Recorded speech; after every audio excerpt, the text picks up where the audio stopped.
రాత్రి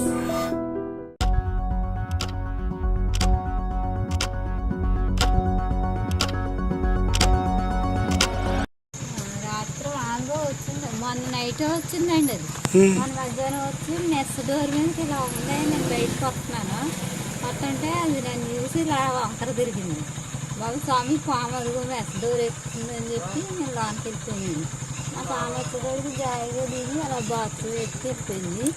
వెళ్ళిపోయి మళ్ళీ జాయిగా బలు పెద్ద బలు పెట్టండి చీకట్లో బాబు అది ఎటు నుంచి వస్తుందో నాకు తెలియదు, భయం వేస్తుందంటే మా స్వామి పెద్దలు అయితే వచ్చిందండి.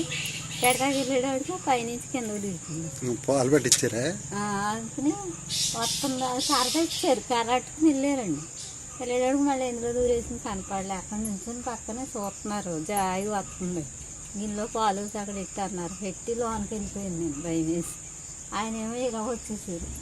వచ్చాక అది వచ్చి తాగి బెదిరేసేసారండి. బాబు ఇంట్లోకి వచ్చేద్దేమో కొట్టేయండి అంటే కొట్టకుండా బెదరేసారు, వెళ్ళిపోయింది. దోసుకోం కదండి, ఓ దెబ్బ ఎత్తి వదిలేమంటే మళ్ళీ పగట్టేద్దని భయం వేసి బెదరేయగానే వెళ్ళిపోయింది. కాదమ్మా, పాము పాలు తాగిందా? నిండా ఇస్తేనండి. నువ్వే పెట్టావా, ఆయన పెట్టాడా? నేనే ఇస్తేనండి. అది రాకుండానే వస్తుందని చెప్పి అది ఎత్తేసి లోపలికి మొత్తం తాగేసిందా? మొత్తం తాగదు, సగం తాగింది.